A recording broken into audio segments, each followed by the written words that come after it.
Our next reader, Gail Bradney, has a secret obsession with dictators and terrorist strongmen. Okay. Gail Bradney.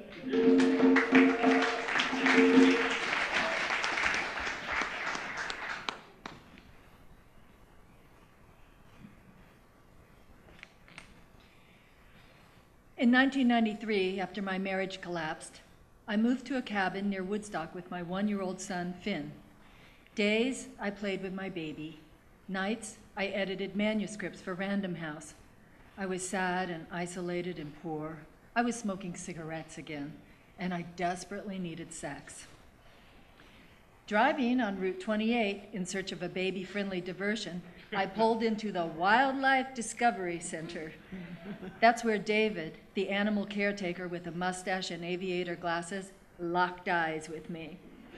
He showed us the 20-foot boa and the Komodo dragon. He helped Finn hold a hedgehog and was surprisingly tender. "Want to come over Friday?" he asked as we were leaving. How could I resist? After dropping Finn at his father's in Sullivan County for the weekend, I arrived at the Wildlife Discovery Center at closing time.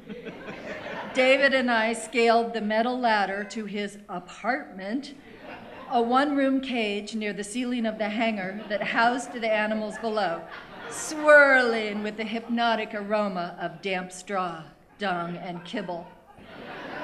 David filled 2 glasses with ice and tequila. After drink 2, we were having jungle sex on his thin floor mattress. Over the next few weekends, I learned how to put the animals to bed. David would toss the armadillos into a metal trash can filled with sawdust and close the lid. They like it, he explained. It makes them feel safe.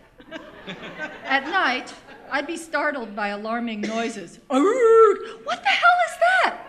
Giant tortoise is horny, said David. We were all doing the same thing. Squeals, grunts, and furtive shuffling in the wood chips. Pheromone molecules bouncing around that hangar like bingo balls. It struck me at one point that David and I didn't really talk. I was oddly incurious about his background. All I knew was that he was very good with animal husbandry.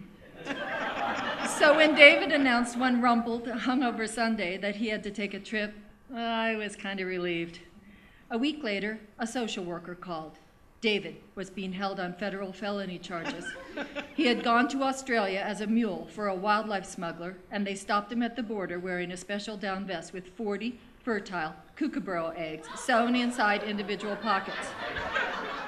He had risked his life, said the social worker, who was a family friend, scaling cliffs to retrieve those eggs. She was looking for character references, but said David's best defense hinged on his mental disability, which made him gullible to con men. What mental disability? I said. David is functionally retarded, said the social worker. In the politically incorrect parlance of the 90s, we worked with teachers a lot to get him through high school. After hanging up, I put my head down on the 5-inch high manuscript on my desk.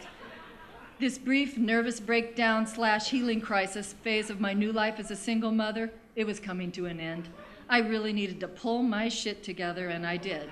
But sometimes it takes a wild fling with a mentally challenged zookeeper to find your way back to normal.